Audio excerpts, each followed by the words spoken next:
Hello everyone, welcome back to our YouTube channel medical and nurses sir. तो आज की जो हमारी क्लास है वो यूपीसीएचओ के ऑफिशियल पेपर को लेके है। अभी चैनल पर है जो नॉर्सेट 2022 का सेकंड शिफ्ट का पेपर बाकी रह गया है, जिसके मेरे पास 170 एमसीक्यूज तक हैं जो अरेंज हो गए हैं सेकंड शिफ्ट के, तो वो आपको अपडेट कर दिए जाएंगे। बट बिफोर दैट यूपी की ऑफिशियल आंसर की आ गई, क्योंकि अभी एट अ टाइम एक फर्स्ट प्रायोरिटी है, क्योंकि आपके लिए ओनली 14 तक का टाइम दिया गया है कि आपको ऑब्जेक्शन लगाने हैं। अब बहुत सारे लोगों के कमेंट्स हैं कि कौन से नंबर के क्वेश्चन में ऑब्जेक्शन लगा दें, तो मैं आपको बताती हूँ कि आपको किन क्वेश्चन में ऑब्जेक्शन लगाने हो, कैसे लगाना है। तो फर्स्ट ऑफ ऑल मेरे पास अभी ये जो आंसर की अवेलेबल हो वो आपके पास मैं स्क्रीन पर प्रेजेंट कर रही हूँ। आप लोग भी कमेंट बॉक्स में अपने आइडियाज़ देना कि कौन से क्वेश्चन में आपको ऑब्जेक्शन लगाना चाहिए और कौन में नहीं लगाना चाहिए। और जो भी लोग जिस भी शिफ्ट का पेपर दे के आए हैं उनसे रिक्वेस्ट है कि आप लोग मेरे व्हाट्सएप नंबर पर मुझे वो पेपर की पीडीएफ या फिर आप अपना जो डिटेल है वो दे दें, जिससे आपकी कट ऑफ है जो रेडी करके आपको मॉर्निंग तक है जो प्रोवाइड करवाई जा सके विथ जो नॉर्मलाइजेशन है उसके अकॉर्डिंग। क्योंकि बहुत सारे लोगों के डाउट हैं कि मेरे इतने मार्क्स में सिलेक्शन हो गए, नहीं, मोस्टली लोगों के कम ही मार्क्स आ रहे हैं, तो वही चीज़ें चेक करनी है सभी आंसर की में कि यही पेपर जो फर्स्ट शिफ्ट है 7 तारीख को ये हार्ड आई थी कि 4 सितंबर को पेपर हुए 2 शिफ्ट में वो हार्ड आए थे। जब चारों की हैं जो चेक की जाएंगी, जब पता चलेगा कि आपका पेपर हार्ड था या टफ था। अब ये जब नॉर्मलाइजेशन होगा तो ये डिपेंड नहीं करेगा कि कौन सी शिफ्ट का पेपर हार्ड था या टफ था जो नॉर्मल आया था।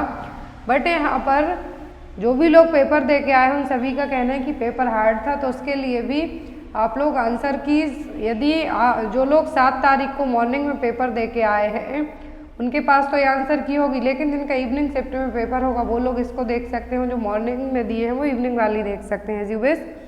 तो यहाँ पर फर्स्ट क्वेश्चन आया था और जिन्होंने पेपर दिया है पूरे क्वेश्चन पेपर को आई थिंक हिंदी फॉर्मेट में सिलेक्ट किया था कि यदि एक गर्भवती महिला का BMI बॉडी मास इंडेक्स 32 है तो महिला का निदान किसके रूप में किया जाएगा। दैट मीन्स BMI कितना है यहाँ पर 32।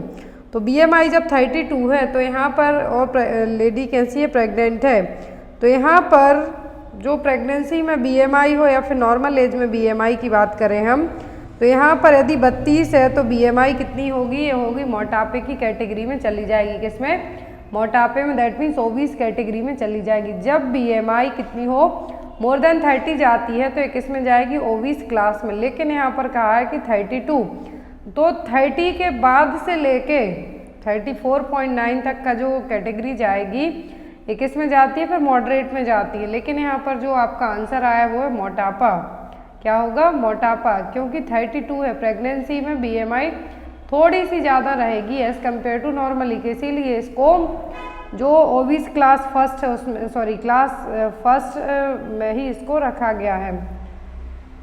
नेक्स्ट है यहाँ पर सगर्भता के दौरान निचले उदर और उरु पर दिखाई देने वाली अनियमित गुलाबी अवनत रैखिक चिन्ह के रूप में जाने जाते हैं। बहुत भयानक इंग्लिश हो गई भाई, ये तो जिनने पेपर सेलेक्ट किया इंग्लिश ज़्यादा बेटर रहती है आपको। तो यहाँ पर इजी क्वेश्चन है कि जो स्ट्रेच मार्क्स होते हैं, क्या है, स्ट्रेच मार्क्स होंगे, पिंकिश टाइप के होंगे, आप एब्डोमेन में होंगे, आपको थाई में होंगे, ये क्या कहलाते हैं, कहलाते हैं स्टीरिया ग्रेविडेरम। और जो सीधी एक लाइन होती है एक्सीफेस्टर्नम से सिम्पिस प्यूवाइसिस तक, प्यूबिस सिम्फाइसिस तक, तो वो कहलाएगी लाइना नियाग्रा। लेकिन यहाँ पर स्ट्रेच मार्क्स पूछें तो क्या, स्टीरिया ग्रेविडेरम। कोलाज्मा का मतलब होगा प्रेगनेंसी में फेस पर जो बटरफ्लाई टाइप के स्पॉट देखने को मिलेंगे, तो वो क्या कहलाएंगे, कोलाज्मा। नेक्स्ट है यहाँ पर बिना ANC और टीकाकरण के वृतांत वाली एक आप पंजीकृत प्रथम प्रसव प्रीमी पैरा महिला है, लेबर रूम में उसने मेल बेबी को जन्म दिया है, उसका RH नेगेटिव है और लेकिन जो उसका पार्टनर है उसका पॉजिटिव था। तो यहाँ पर एज अ मिडवाइफ के तौर पर आप क्या करेंगे, क्वेश्चन इजी है, ANC चेकअप कभी नहीं हुआ उस लेडी का, लेकिन डिलीवरी के टाइम पर प्रीमी पैरा है, लेबर के टाइम पर उसने मेल बॉय को जन्म दिया है, बेबी बॉय को जन्म दिया है, वो RH नेगेटिव है लेकिन उसका पार्टनर RH पॉजिटिव है। तो एज अ मिडवाइफ आप क्या करेंगे, तो यहाँ पर आंसर दिया गया है प्रसव के 72 घंटों के भीतर माँ को 300 म्यूजी एंटी डी गामा ग्लोबुलिन अंतःपेशीय रूप से देंगे। इंट्रामस्कुलर रूप से यहाँ पर क्या देना है, 72 घंटों के भीतर 300 म्यूजी anti D gamma globulin. Next है यहाँ पर, और जिन्होंने पेपर दिया है तो उन्होंने बी को सिलेक्ट किया है कि आवश्यकता नहीं है। नेक्स्ट वन है यहाँ पर, which of the following maternal haemoglobinopathies cause non immune foetal hydrops. तो नॉन इम्यून फीटल हाइड्रॉप्स कौन सी मैटरनल हीमोग्लोबिनोपैथी, मतलब मदर के लिए प्रॉब्लम है तो बच्चे के लिए फीटल हाइड्रॉप्स की सिचुएशन कौन कॉज करेगा। Alpha thalassaemia minor, beta thalassaemia minor, beta thalassaemia major या फिर अल्फा थैलेसीमिया मेजर। तो कौन है जो सिचुएशन क्रिएट करेगा। तो यहाँ पर थैलेसीमिया के टाइप दिए हुए हैं। अब अल्फा थैलेसीमिया मेजर को कहा जाता है हाइड्रॉप्स फीटेलिस। क्या है, हाइड्रॉप्स फीटेलिस कहा जाता है। इसमें बेबीज़ में अल्फा थैलेसीमिया के कारण या तो बेबी जन्म के तुरंत बाद मर जाएंगे या फिर डिलीवरी होने के जो यूट्रस में तब भी उनकी डेथ हो सकती है। लेकिन ये किसके कारण हुआ है, यहाँ पर ये पूरा एक चार्ट होता है जिससे आपको इजीली याद रहेगा कि मदर के लिए, फादर के लिए है तो बच्चों में क्या रिस्क रहेगा। तो यहाँ पर यदि माँ है, माँ के लिए प्रॉब्लम है हीमोग्लोबिनोपैथीज की, तो बच्चे के लिए जो नॉन इम्यून फीटल हाइड्रॉप्स होगा वो किसके कारण होगा अल्फा थैलेसीमिया मेजर के कारण। नेक्स्ट वन है यहाँ पर, सिफिलिस वाली गर्भवती महिला के भ्रूण के संक्रमण का निदान निम्नलिखित में से किसके द्वारा किया जा सकता है। तो यदि लेडी क्या है, प्रेग्नेंट है, क्या है लेडी प्रेग्नेंट है, लेकिन उसका सिफिलिस टेस्ट किसके थ्रू करेंगे कि हम बेबी को फाइंड आउट करें कि बेबी को तो डेवलप नहीं हो रहा है, कोम टेस्ट से, वेस्टर्न टेस्ट से, एलिजा से या फिर पॉलीमरेज चेन रिएक्शन टेस्ट से।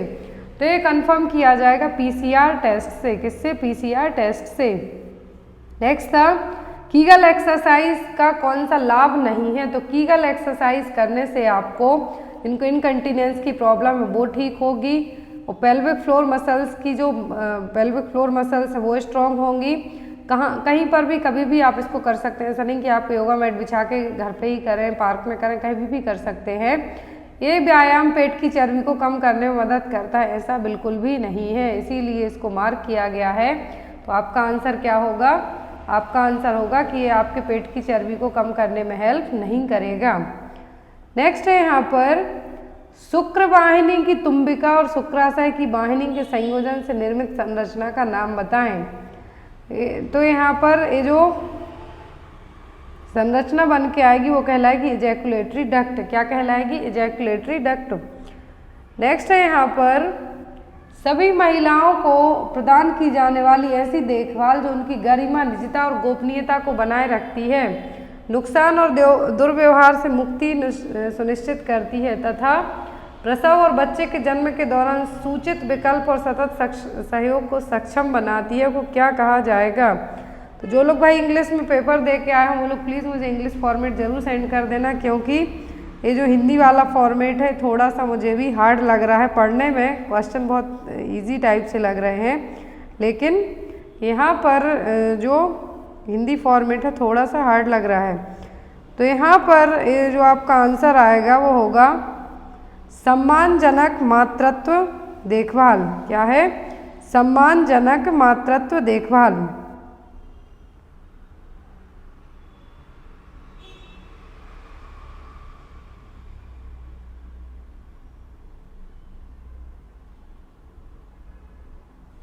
नेक्स्ट है यहाँ पर क्वेश्चन, कम्युनिटी हेल्थ नर्सिंग का फर्स्ट क्वेश्चन आया था, निम्नलिखित में से कौन सी चिकित्सा एक आयुर्वेदिक उपचार है। तो आयुर्वेदिक में क्या आएगा, हाइड्रोथेरेपी, शोधन थेरेपी, रेजिमेंटल थेरेपी या फिर फायर थेरेपी। तो आयुर्वेदिक में आएगा यहाँ पर शोधन थेरेपी। क्या होगा, शोधन थेरेपी।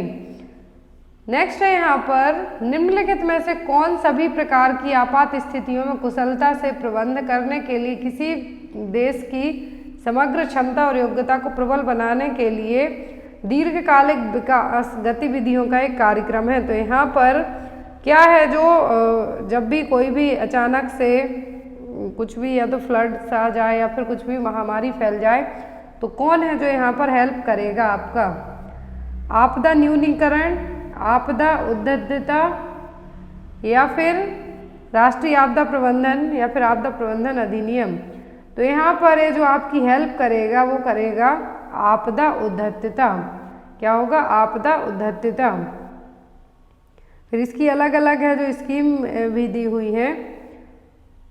नेक्स्ट है यहाँ पर इंदिरा गांधी राष्ट्रीय वृद्धावस्था पेंशन योजना किस वर्ष शुरू की गई थी? तो इंदिरा गांधी जो राष्ट्रीय वृद्धावस्था पेंशन योजना है ये शुरू की गई थी 2007 में। कब? 2007 में। आई थिंक नवंबर 2007 में इसको स्टार्ट किया गया था। नेक्स्ट आया था आपको निम्नलिखित में से कौन सी नैदानिक जांच उप केंद्र पर एक मध्य स्तर के स्वास्थ्य प्रदाता द्वारा की जानी चाहिए?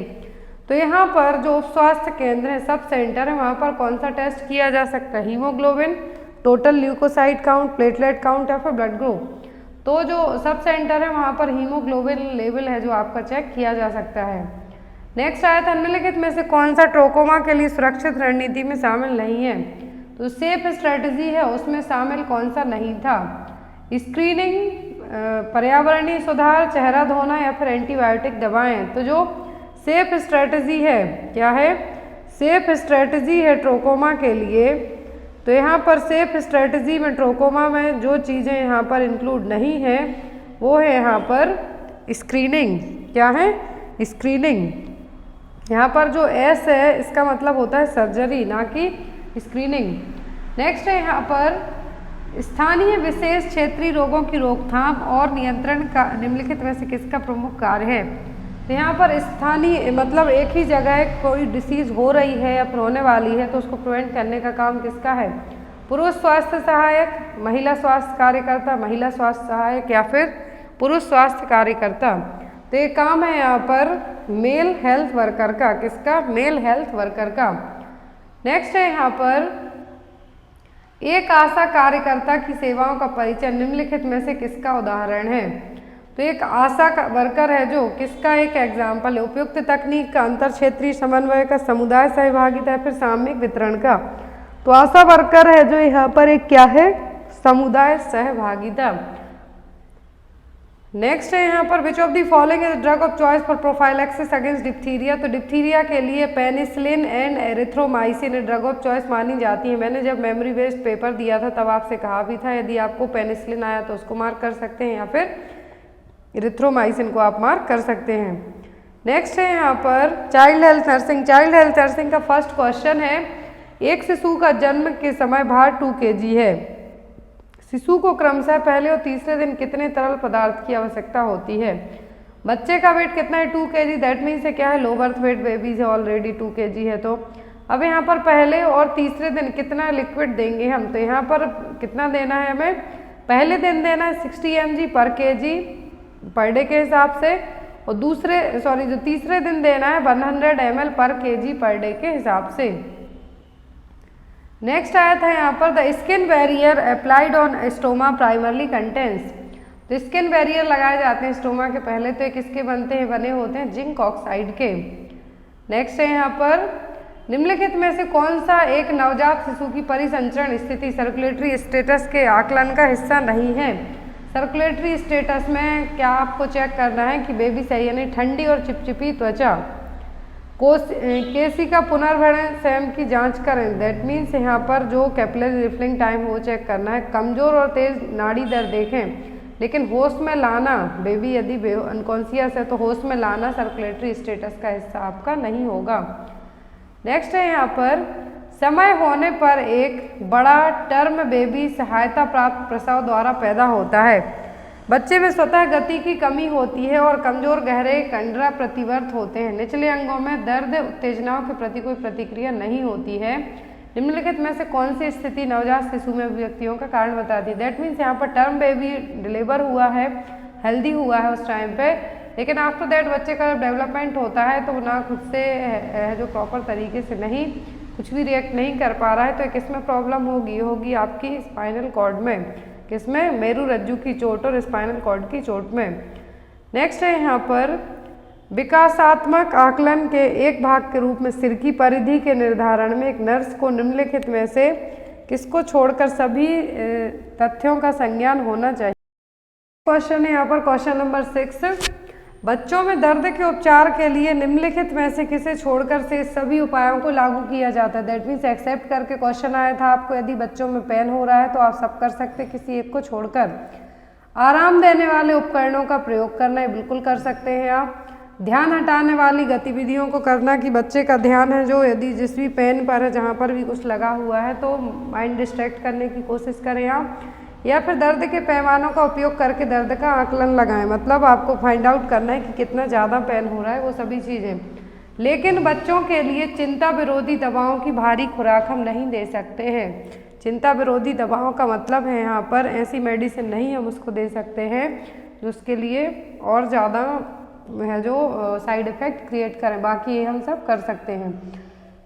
नेक्स्ट है यहाँ पर अस्पताल में भर्ती होने के दौरान बच्चों में सामान्य तनाव में निम्नलिखित में से किसे छोड़कर से सभी शामिल हैं। तो बच्चे जब एडमिट होते हैं हॉस्पिटल में तो उनमें स्ट्रेस देखने को मिलता है, तो उसके सभी चीज़ें, लेकिन किसी एक को छोड़कर। नियंत्रण खोना, शारीरिक चोट और दर्द, अलगाव की चिंता, मतलब मम्मी पापा से अलग होने की टेंशन रहेगी, पेन होगा, और उनका अपने आप से है जो नियंत्रण खोने का मतलब है यहाँ पर वो हाइपर टाइप के भी होंगे लेकिन बदतमीजी नहीं करेंगे। नेक्स्ट है यहाँ पर निम्नलिखित में से किसे छोड़कर से सभी गवीनी छिद्रीकरण यूरेटेरोस्टोमी के संकेत हैं। यूरेट्रोस्टोमी के साइन यहाँ पे सभी किसी एक को छोड़कर। Spinal cord injury, bladder cancer, spina bifida, यदि इन सभी का क्या किया जाता है, जो यूरेटेरोस्टोमी की जाती है तो ये सभी देखने को मिलेंगे किसी एक को छोड़कर, तो वो होगा यहाँ पर मेगा कोलोन। नेक्स्ट आया है आपका MSN का सेक्शन। तो MSN का फर्स्ट क्वेश्चन आया था, निम्नलिखित में से कौन क्रोनिक किडनी रोग में एनीमिया का कारण नहीं है। तो क्रोनिक किडनी डिसीज में कौन है जिसके कारण रक्त अल्पता का मतलब है एनीमिया नहीं होगा। फॉलेट की कमी, आयरन की कमी, कम एरिथ्रोपोइटिन का उत्पादन होना, लेकिन जो नहीं होगा वो क्या होगा, पैराथायरॉयड हार्मोन का लेवल कम होना।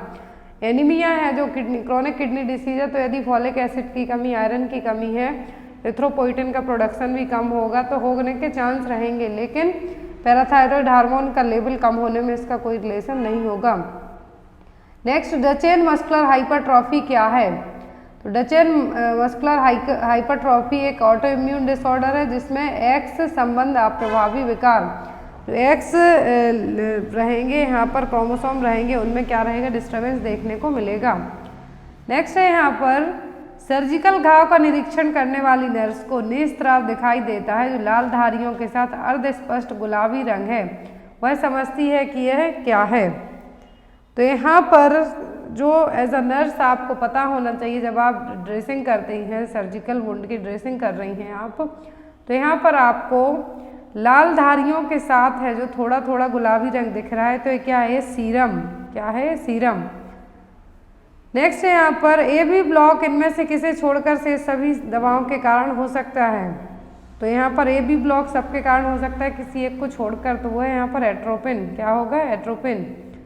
नेक्स्ट वन है यहाँ पर नर्स रीता वक्ष नली को हटाने में सहायता कर रही है, उसका निम्नलिखित में से कौन सा निर्देश रोगी के लिए होना चाहिए।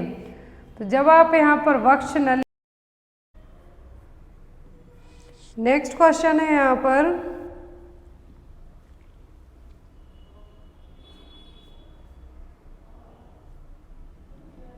Sorry for that, next question है यहाँ पर पेपर इंग्लिश फॉर्मेट है इसलिए यहाँ पे इसको ऐड किया गया है जिससे आपको इजीली समझ में आए।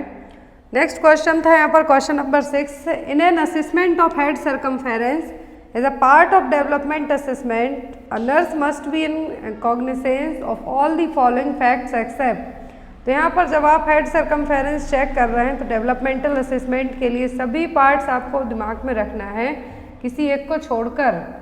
एक फैक्ट है जो आपको फाइंड आउट है इनमें से नहीं करना है।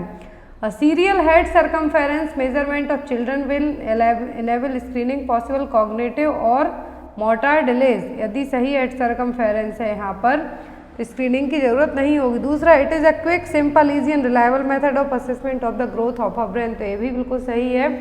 फिर आता है यहाँ पर microcephaly is head circumference less than 2 standard deviation below the mean based on normative growth charts, तो ये भी सही है। लेकिन all microcephaly diagnosed early can be reversed with specific intervention, ये आपका सही नहीं है, क्योंकि यहाँ पर कहा है कि सभी माइक्रोसेफेली हैं अर्ली डायग्नोस होंगी, लेकिन ये क्या है, रिवर्सिबल होंगी किसी एक स्पेसिफिक इंटरवेंशन के कारण, तो ये आपका सही नहीं है।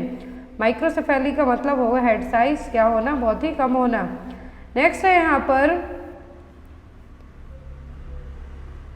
ये क्वेश्चन हमने पढ़ ली। नेक्स्ट क्वेश्चन है मेडिकल सर्जिकल नर्सिंग का क्वेश्चन फर्स्ट है, cobbles stone ulceration is the bowel are seen which of the following disease. तो यहाँ पर कॉबल स्टोन अल्सरेशन किस में देखने को मिलेंगे, तो ये देखने को मिलते हैं क्रॉन्स डिसीज में। नेक्स्ट है यहाँ पर निम्नलिखित में से कौन पॉलीसिस्टिक किडनी रोड की फर्स्ट स्टेज है, प्रारंभिक स्टेज कौन सी है, तो वो हेमेच्यूरिया, क्या होगा, हेमेच्यूरिया। पॉलीसिस्टिक किडनी डिसीज की फर्स्ट स्टेज पूछा है, प्राइमरी फर्स्ट साइन पूछा है, तो क्या हेमेच्यूरिया।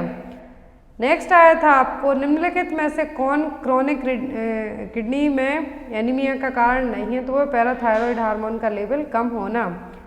नेक्स्ट है यहाँ पर nurse Rita is assisting in chest tube removal, क्या है, चेस्ट ट्यूब रिमूव कर रही है कोई नर्स यहाँ पर, तो पेशेंट को आप क्या इंस्ट्रक्शन देंगे, खांसिए, deeply inspire to hold the breath या फिर डीपली एक्सपायर, तो यहाँ पर आप पेशेंट को कहेंगे कि आप अपनी सांस को थोड़ा सा रोक के रखिए। नेक्स्ट है डचन मस्कुलर डिस्ट्रॉफी, तो एक एक्स संबंध अप्रभावी विकार है। नेक्स्ट है यहाँ पर A nurse inspecting the surgical wound noticed exudate that is semi-clear pink with red streaks. She understand that this inflammatory exudate is, तो यहाँ पर सेमी क्लियर पिंक दिख रहा है, तो क्या है, सेरोसेंजेनियस, क्या है, सेरोसेंजेनियस यहाँ पर आपको देखने को मिल रहा है, क्योंकि साथ में क्या, एक तो सर्जिकल वुंड है, सेमी क्लियर पिंक है, लेकिन रेड स्ट्रिक्स के साथ देखने को मिल रहा है। रेड होता तो हेमरेजिक होता, लेकिन यहाँ पर सेमी क्लियर पिंक दिख रहा है, तो क्या है, सेरोसेंजेनियस। नेक्स्ट है यहाँ पर हृदय धमनी रोग से संबंधित परिवर्तनीय जोखिम, दैट मीन्स कार्डियोवैस्कुलर डिसीज को लेके यहाँ पर कौन सा है जो चेंजेबल फैक्टर, मॉडिफाइबल फैक्टर है, तो वो है आपका मोटापा, क्या है, ओबेसिटी। नेक्स्ट है यहाँ पर atrioventricular blocks can be caused by all of the following medication except, तो एट्रोपिन के कारण नहीं होगा, बाकी सबसे होगा। नेक्स्ट आता है आपका हेल्थ एजुकेशन का पार्ट है यहाँ पर। First question, which of the following is a group approach in health communication, तो ग्रुप में क्या किया जाता है, फोक मेथड होगी, पोस्टर होंगे, होम विजिट होगी कि पैनल डिस्कशन होगा। होम विजिट अकेले जाके कर सकते हैं, पोस्टर भी आप अकेले प्रेजेंट कर सकते हैं, लेकिन पैनल डिस्कशन में कितने होंगे, एटलीस्ट 4 to 5 मेंबर्स तक जरूर रहेंगे। नेक्स्ट है यहाँ पर the all inclusive act governing food standard in India is, तो यहाँ पर कौन सा एक्ट है जो फूड स्टैंडर्ड के लिए मेंटेन करके रखता है, तो वह food safety and standard act 2006। Next question है यहाँ पर the establishment of green belt in an attempt to control air pollution by, तो यहाँ पर ग्रीन बेल्ट के लिए यूज़ किया जाता है एयर पोल्यूशन के लिए, दैट मीन्स ये क्या है, कंटेनमेंट है, मॉनिटरिंग है, डाइल्यूशन है या फिर रिप्लेसमेंट है, तो ये डाइल्यूशन। नेक्स्ट बनता है यहाँ पर भावनाओं, रवैये और विश्वासों को चालाकी से प्रभावित करने वाले संवाद के प्रकार को क्या कहा जाएगा।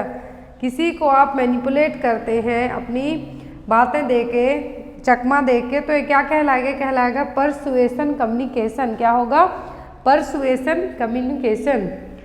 नेक्स्ट है यहाँ पर गर्भवती महिला को फॉलिक एसिड की आवश्यकता के बारे में क्या सलाह दी जाती है, तो फॉलिक एसिड दिया जाता है 500 mcg पर डे, कितना, 500 mcg पर डे।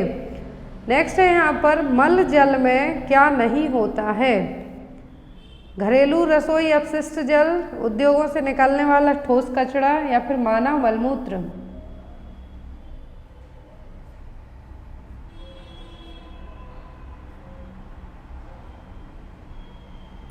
तो यहाँ पर आपका आंसर क्या होगा, मानव मलमूत्र।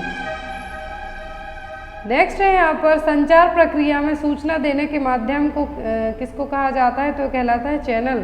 एक जगह से दूसरी जगह आपका जो भी मैसेज है वो लेके जाएगा, जो वे होगा वो क्या कहलाता है, चैनल। नेक्स्ट है यहाँ पर among the following identify the food standard for international market, तो इंटरनेशनल मार्केट के लिए कौन सा फूड स्टैंडर्ड यूज़ किया जाएगा, bureau of Indian standard, Agmark, PFA या फिर कोडेक्स एलिमेंट्रस। तो यहाँ पर जो स्टैंडर्ड यूज़ किया गया है वो है ऑप्शन नंबर डी। एलिमेंटेरियस है, क्या है, इंटरनेशनल लेवल पर कोड यूज़ किया जाता है, codex Alimentarius.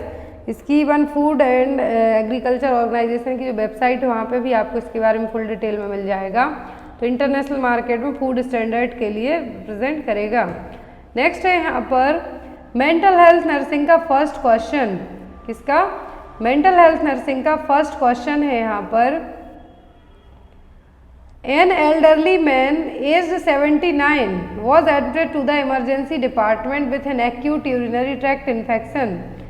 On examination, patient has a high fever, agitated, clouding of consciousness, sleep wake cycle disturbance. What is the diagnosis? तो यहाँ पर पेशेंट कितना है, 79 ईयर का है, एज्ड पर्सन है, यहाँ पर इमरजेंसी डिपार्टमेंट में एडमिट है, फीवर है और उसको यूटीआई भी डेवलप हो गया, स्लीप वेक साइकिल भी डिस्टर्ब है उसकी। तो ये सब किसके साइन है, ये सभी साइन है डेलीरियम के, किसके, डेलीरियम के, क्योंकि एक तो डेलीरियम एज्ड पर्सन में मोस्टली होगा और जो यहाँ पर चीज़ें जो साइन बताए हुए हैं सभी किस में देखने को मिले। यहाँ पर क्वेश्चन नंबर सेकेंड, सूसरी एक्स ओपीडी में शून्यता जो कलाई से आरंभ होकर हाथ और सभी उंगलियों में समान रूप से अनुभव होने लगती हैं। यहाँ पर एक लेडी है, ओपीडी में है, उनको हाथ में नमनेस फील हो रही है जो उनके कलाई से लेके कहाँ तक जा रही है, उंगलियों तक जा रही है। अब यहाँ पर उनको उनकी सभी चिकित्सा जांच रिपोर्ट सामान्य, उनके टेस्ट हुए हैं कि नमनेस क्यों हो रही है उनके हाथों में, फिंगर्स में, तो कोई भी डिसीज फाइंड आउट नहीं हुई है। तो ये क्या है, ग्लोब पैरालिसिस है, लावेलिन डिफरेंशिएशन है, मंचोसन वाई प्रॉक्सी है या फिर ग्लोब एनेस्थीसिया है। तो यहाँ पर एक कौन सा उसके लिए डायग्नोसिस निकल के आएगा। तो यहाँ पर जो डायग्नोस होगा वो क्या कहलाएगा, वो कहलाएगा ग्लोब एनेस्थीसिया। क्या होगा, ग्लोब एनेस्थीसिया। कभी कभी हिस्टीरिया के जो पर्सन होते हैं, क्योंकि यहाँ पर उसको कुछ डायग्नोस नहीं हुआ है, तो ऐसे केस में जो यहाँ पे साइन बताएंगे आप वो क्या कहलाएगा, वो कहलाएगा ग्लोब एनेस्थीसिया। और जो हिस्टीरिया वाले पर्सन होते हैं उनमें देखने को मिलेगा। हिस्टीरिया में क्या होता है, कोई भी आपको डायग्नोस निकल के नहीं आएगा, चाहे आप कितने भी टेस्ट करवा लें। सेम थिंग यहाँ पर है, लेकिन यहाँ पर ऑप्शन में ग्लोब एनेस्थीसिया है तो आप इसको मार्क कर सकते हैं। नेक्स्ट है यहाँ पर निम्नलिखित में से कौन सी आश्रित व्यक्तित्व विकार की विशेषता है। नेक्स्ट क्वेश्चन है यहाँ पर, an OCD client on her way to the clinic wonders did I remember to turn off the stove, what sub type of OCD must she suffering from. तो यहाँ पर ओसीडी का पेशेंट है, OCD का कौन सा टाइप है जिसमें वो घर से निकलने के बाद उसको याद आता है कि उसने निकलने के पहले स्टोव गैस चूल्हे को बंद किया या नहीं। ऑर्गेनाइजेशन, चेकिंग, र्यूमिनेशन या फिर कंटेमिनेशन। तो यहाँ पे क्या करने की बात कर रहा है, चेक करने की बात कर रहा है कि उसको याद है उसने बंद किया है नहीं। नेक्स्ट, एमनेस्टिक सिंड्रोम का सबसे आम कारण क्या होता है, एमनीसिया। क्या है, एमनीसिया और एमनेस्टिक सिंड्रोम। तो एमनीसिया और एमनेस्टिक सिंड्रोम का जो मेन रीजन है वो होता है विटामिन की कमी। क्या है, विटामिन की कमी। नेक्स्ट है यहाँ पर आपको क्वेश्चन, मानसिक मंदता वाले बच्चे को देखभाल प्रदान करने के लिए देखभाल करने वाले प्राथमिक देखभालकर्ता की क्षमता के संबंध में निम्नलिखित में से कौन सा महत्वपूर्ण पहलू है। बच्चा मेंटली रिटार्डेड है, बच्चा क्या है, मेंटली रिटार्डेड है, आप उसकी केयर करते हैं तो एज अ केयर टेकर आपकी क्या है जो क्वालिटीज़ होनी चाहिए। प्राथमिक देखभालकर्ता को बच्चे के व्यवहार की यथार्थवादी अपेक्षाएं होती हैं। दैट मीन्स यहाँ पर जो केयर टेकर है मेंटली रिटार्डेड बच्चे की केयर कर रहा है, मानसिक मंद बुद्धि वाले बच्चे की, तो जो आपकी फर्स्ट प्रायोरिटी होगी कि बच्चे का जो व्यवहार है वो किस तरीके का होता है। नेक्स्ट क्वेश्चन है यहाँ पर, निम्नलिखित में से कौन सी आश्रित व्यक्तित्व विचार की विशेषता है। तो दूसरों पर जो लोग डिपेंडेंसी वाले होते हैं, व्यापक और अत्यधिक देखभाल की आवश्यकता होती है। आश्रित व्यक्तित्व विकार मतलब जो दूसरों पर फुली डिपेंडेंट होते हैं तो उनको एक्स्ट्रा केयर की जरूरत होगी। नेक्स्ट सेक्शन आता है आपका न्यूट्रिशन। तो न्यूट्रिशन का फर्स्ट क्वेश्चन है, विच of the following is the therapeutic diet preferred in case of diarrhoea. Diarrhoea के पेशेंट में आप कौन सी डाइट देंगे? क्लियर फ्लूइड डाइट देंगे, जिससे आप हाइपोवॉलीमिया को प्रिवेंट कर सकें, लिक्विड को रिस्टोर कर सकें।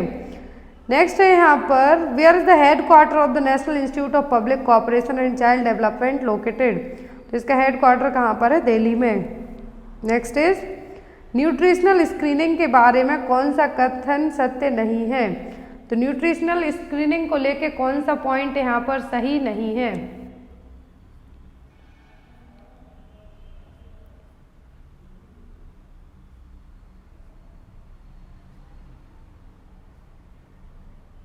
तो न्यूट्रिशनल स्क्रीनिंग को लेके जो सही पॉइंट नहीं है वो है यहाँ पर, पोषणज परीक्षण केवल एक आहार विशेषज्ञ द्वारा ही दिया जा सकता है, दैट मीन्स बैलेंस डाइट। ये जरूरी नहीं है कि कोई न्यूट्रिशनिस्ट ही आपको रेफर करे। आप जो भी पढ़े लिखे लोग हैं, आपकी फैमिली मेम्बर्स हैं, वो सभी भी आपको यहाँ पर बता सकते हैं। तो यहाँ पर आपका आंसर होगा फर्स्ट वन। नेक्स्ट है यहाँ पर, किस इलेक्ट्रोलाइट की सांद्रता एल्डोस्टेरोन द्वारा नियंत्रित होती है? तो एल्डोस्टेरोन को कौन कंट्रोल करता है? तो वो है सोडियम। नेक्स्ट है यहाँ पर, निम्नलिखित में से कौन सा आहार स्रोत विटामिन के का अच्छा स्रोत है? तो विटामिन के सबसे ज़्यादा पाया जाता है किसमें? गहरी हरे रंग की पत्तेदार सब्जियों में, स्पेशली स्पाइनच में।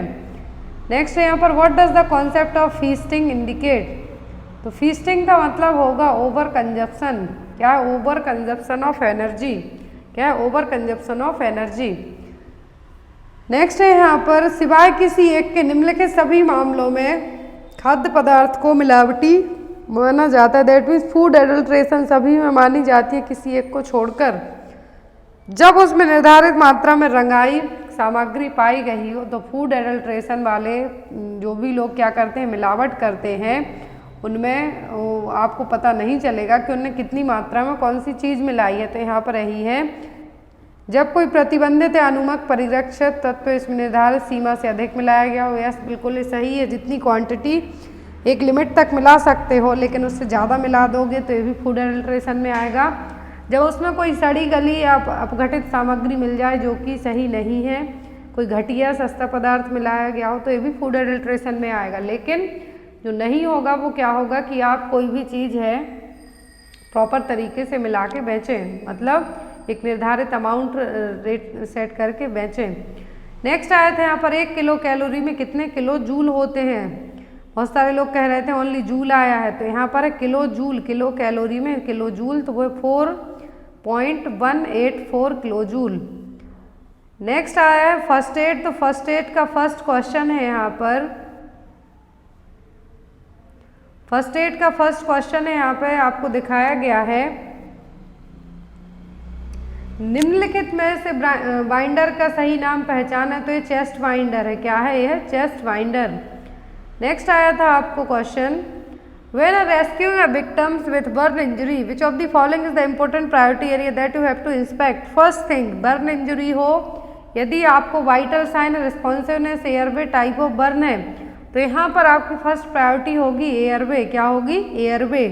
लेकिन यदि ऑप्शन में आपको एयरवे है, फ्लूइड रिप्लेसमेंट है, तब आपको airway first, then after electrolyte balance. Next one है यहाँ पर, निम्नलिखित में से कौन सा विकल्प नर्सिंग में बातचीत के उद्देश्य का सटीक वर्णन करता है? तो यहाँ पर नर्सिंग का यहाँ पर है कि कौन सी चीज़ है जो सही तरीके से आपके इवैल्यूएशन को बताने का काम करेगी। तो वो है यहाँ पर नर्सिंग हस्तक्षेप के सफल परिणाम के लिए दूसरों के व्यवहार को प्रभावित करना। नेक्स्ट वन है यहाँ पर, इंटरपर्सनल रिलेशनशिप में, नेक्स्ट क्वेश्चन है, इंटरपर्सनल रिलेशनशिप में शारीरिक बाधाओं को कम करने के लिए निम्नलिखित में से कौन सी रणनीति प्रभावी है? तो इंटरपर्सनल रिलेशनशिप में फर्स्ट थिंग होगी कि आप जो भी बातें करते हैं उनकी पेशेंट की भावनाएं क्या नहीं होना चाहिए, उनके जो इमोशंस हैं उनके साथ आपको प्रॉपर तरीके से हैंडल करते ही बात करना है। में शारीरिक बाधाओं को कम करना है। आपको पेन, यदि किसी को पेन हो रहा है तो आप उससे क्या करेंगे, इस तरीके से बात करेंगे कि वो प्रॉपर तरीके से अपनी चीज़ों को आपके लिए बता पाए।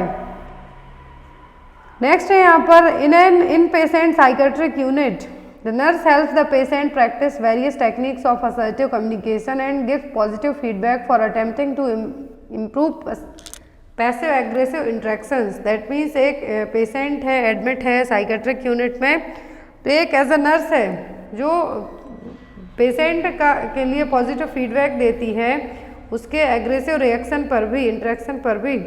तो यहाँ पर एक कौन सी फेज है नर्स पेशेंट रिलेशनशिप की, तो ये है यहाँ पर वर्किंग फेज। कौन सी है? Working phase. नेक्स्ट है यहाँ पर क्वेश्चन, ये हमने ऑलरेडी पढ़ लिया है। नेक्स्ट क्वेश्चन है, एक नर्स मरीज को स्ट्रेचिंग व्यायाम दिखाने की योजना बना रही है, इन व्यायाम को प्रदर्शित करने का सबसे अच्छा समय क्या होगा? तो जब आप किसी पेशेंट में स्ट्रेचिंग सिखा रहे हो तो उसको खाने के बाद नहीं बताना है, उसके रूम में कोई हो तब भी नहीं बताना है, आपको स्ट्रेस में हो तब भी नहीं बताना है। जब पेशेंट को कोई भी पेन नहीं हो रहा उस टाइम पे जाके आप उसको एक्सरसाइज के बारे में बता सकते हैं। नेक्स्ट है यहाँ पर, उदर की सर्जरी के बाद एक मरीज को सर्जिकल वार्ड में भर्ती कराया गया, उसके पास एक ड्रेनेज बैग से जुड़ा अंतःस्थायी मूत्र कैथेटर, यूरिनरी कैथेटर है। एडमिट होने के 3 बाद है जो यूरिन क्लाउडी है, टेम्परेचर 102 है उसका, तो नोजोकोमियल इन्फेक्शन हो सकता है पर्सन को, हॉस्पिटल एक्वायर्ड नोजोकोमियल इन्फेक्शन है। तो यहाँ पर नोजोकोमियल इन्फेक्शन का मतलब क्या होता है कि हॉस्पिटल में रहने के कारण जो इन्फेक्शन हुआ है वो कहलाएगा नोजोकोमियल इन्फेक्शन। नेक्स्ट क्वेश्चन है यहाँ पर, इन 18-year-old boy came with an injury from falling off a cycle. The doctor diagnosed muscle or tendon injury. What is actual medical term use of trauma? तो यदि muscle और tendon में injury हुई है तो कौन सा टर्म यूज किया जाएगा इस ट्रॉमा के लिए? तो ये कहलाएगा स्ट्रेन। क्या होगा? स्ट्रेन। नेक्स्ट है एनाटॉमी एंड फिजियोलॉजी। तो फर्स्ट क्वेश्चन है एनाटॉमी फिजियोलॉजी का, which of the following anatomical direction indicate that the position of the kneecap is on anterior side of the leg? तो anterior side of leg के लिए क्या terminology use की जाएगी? तो वो कहलाएगा वेंट्रल साइड। क्या होगी? वेंट्रल। नेक्स्ट है यहाँ पर, where are the fibroblasts found in the skin? तो फाइब्रोब्लास्ट स्किन में कहाँ मिलेंगी? तो मिलेंगी डर्मिस में। नेक्स्ट है, how many tracheal cartilage are seen in the human body? तो 16 से 20। तो ट्रैकियल कार्टिलेज होते हैं, कितने होते हैं? होते हैं 16 से 20। नेक्स्ट वन है यहाँ पर, which of the following nerve innervates the orbicularis oris muscles of the eye? तो orbicularis oris muscles of the eye के यहाँ पर कौन सी नर्व जाएगी? तो वो होगी फेसियल नर्व। कौन सी? Facial nerve. Next one, in which of the following does the trachea divide at the point of the carina into the right and left primary bronchi? तो कैरिना वो पार्ट होता है जहाँ पर ट्रैकिया 2 पार्ट में divide होती है, left and right bronchi में। लेकिन एक कौन सी वर्टिब्रा के यहाँ से डिवाइड होती है? तो होती है 5th थोरेसिक वर्टिब्रा के यहाँ से। नेक्स्ट वन, कोशिका अनुवाद की प्रक्रिया के दौरान राइबोसोम का कौन सा सूत्र साथ साथ गति करता है, एक नया प्रोटीन निर्मित करता है? तो इस प्रोटीन का नाम है यहाँ पर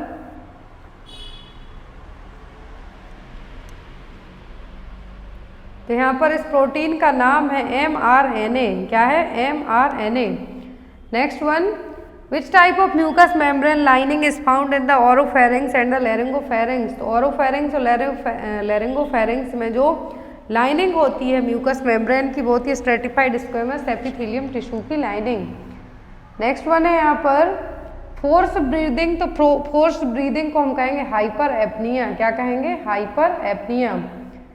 नेक्स्ट है एडमिनिस्ट्रेशन। तो एडमिनिस्ट्रेशन का फर्स्ट क्वेश्चन है, the nurse care delivery model in which staff members are assigned to complete specific task for a group of patient is called? तो किस टाइप की नर्सिंग प्रोसेस की बात हो रही है यहाँ पर? तो हो रही है फंक्शनल नर्सिंग की। किसकी? फंक्शनल नर्सिंग की। Next one, the process of creating a job that enables the organization to achieve its goal while motivating and rewarding the employees is called? तो यहाँ पर जॉब के लिए पूरा प्रोसेस की पर्सन यदि काम करता है अच्छे से तो उसको रिवॉर्ड देना है, मोटिवेट करने का काम होना है, ये सब ऑर्गेनाइजेशन कर रहा है। तो ये क्या है? जॉब डिज़ाइन है, जॉब स्पेसिफिकेशन है, जॉब डिस्क्रिप्शन है, या फिर जॉब आइडेंटिफिकेशन है? तो ये क्या है? जॉब डिज़ाइन है। नेक्स्ट वन, अपनेपन की भावना और उद्देश्य को प्रभावी ढंग से प्राप्त करने के लिए मिलकर काम करने की भावनाओं को क्या कहा जाता है? तो ये कहलाता है दलगत भावना। इसका हिंदी तो इतनी ज़्यादा मुझे नहीं पता कि दलगत भावना का मतलब है क्या। आप लोग इसका आंसर है जो कमेंट बॉक्स में ज़रूर बताना।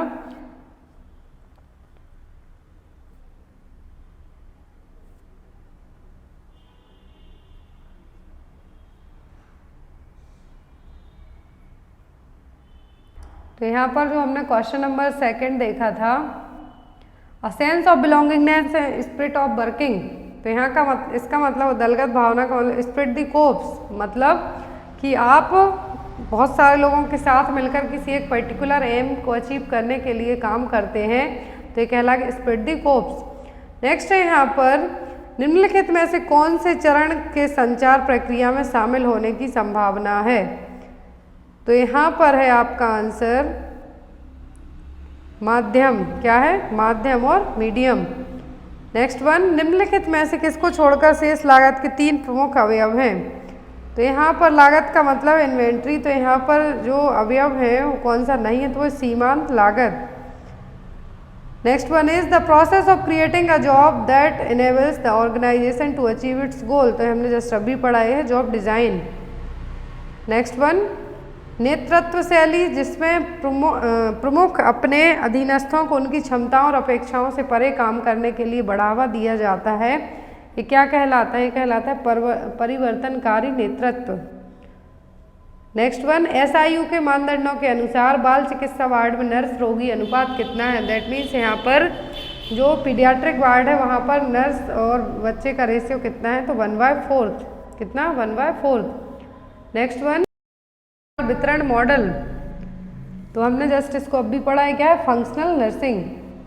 नेक्स्ट आता है आपका GK GS, नर्सिंग पूरा सब्जेक्ट हमने पढ़ लिए, क्या क्या आपको आया था, तो GK GS रीजनिंग कंप्यूटर का फर्स्ट क्वेश्चन है यहाँ पर आपको। लेट मी चेक कि यदि पेपर यहाँ पर जो सेकंड पेपर मेरे पास अवेलेबल है, यहाँ पर जो एलिमेंट ऑफ कॉस्ट था तो उसमें मार्जिनल कॉस्ट नहीं था, वहाँ की लेबर कॉस्ट, ओवरहेड कॉस्ट और मटेरियल कॉस्ट इंक्लूडेड था। Nurse patient ratio paediatric ward में according to staff inspection unit के 1/4। नेक्स्ट है यहाँ पर विचाराधीन समयावधि में खर्च की गई और परिवर्तित नहीं की जाने वाली लागतों को किसके रूप में जाना जाता है, तो ये होती है फिक्स्ड, कौन सी, निर्धारित लागतें। नेक्स्ट वन, एक सिस्टम सॉफ्टवेयर जो विभिन्न अनुप्रयोग सॉफ्टवेयर उपयोगकर्ताओं के बीच हार्डवेयर के उपयोग को नियंत्रित और समन्वित करता है, किसके रूप में जाना जाता है, पूरा कंप्यूटर किससे चलता है, OS से ही, ऑपरेटिंग सिस्टम से। नेक्स्ट आया था आपको सीरीज का क्वेश्चन कि आपको इसके लिए सॉल्व करना है। नेक्स्ट वन है यहाँ पर आपके लिए सीरीज आपको पूरी कंप्लीट करनी है, TYC JKN QTV। नेक्स्ट है यहाँ पर मुगल साम्राज्य के तहत शाही कारखानों के प्रभारी अधिकारी को किस नाम से जाना जाता था, तो वो कहलाते थे मीर सामान। कौन कहलाते थे, मीर सामान। नेक्स्ट है यहाँ पर भारत में किस अधिनियम के तहत भारत के संघीय न्यायालय की स्थापना की गई थी, तो ये हुआ था इंडियन कॉन्स्टिट्यूशन के 1935 में। कब, भारत सरकार अधिनियम 1935। नेक्स्ट वन, तो यहाँ पर आपको इसके लिए काउंट करना है। नेक्स्ट क्वेश्चन भी है यहाँ पर, कौन सी मेमोरी चिप है जो चालू होने के लिए कंप्यूटर सॉफ्टवेयर के लिए व्यापक रूप से प्रयोग किए जाने वाले बूटस्ट्रैप लोडर प्रोग्राम को संग्रहित करती है, तो ये कहलाती है रोम, क्या है, रीड ओनली मेमोरी। नेक्स्ट आया था यहाँ पर आपको अनुपात दिया हुआ है, आपको निकाल के दिखाना है कितना होगा।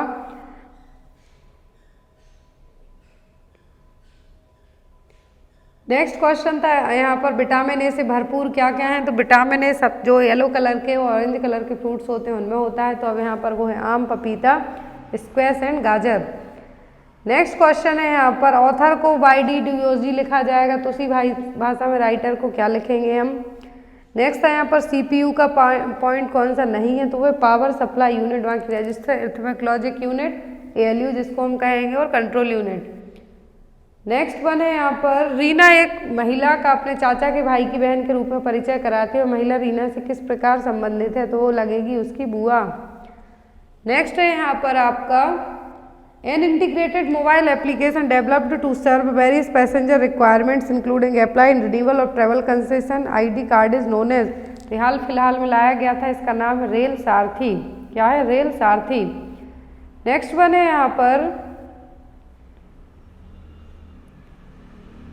लास्ट क्वेश्चन है यहाँ पर, as of August 2021 the fisher folks Maharashtra have alleged that oil from, which melt and spread out when exposed to the sun, is hampering the reproduction of commercially important fish that can be caught in the intertidal area of the coast. तो यहाँ पर समुद्र में ये जो चीज़ निकाल के लाई गई थी, तो इसका नाम क्या था? ये थी तारबाल्स। क्या है?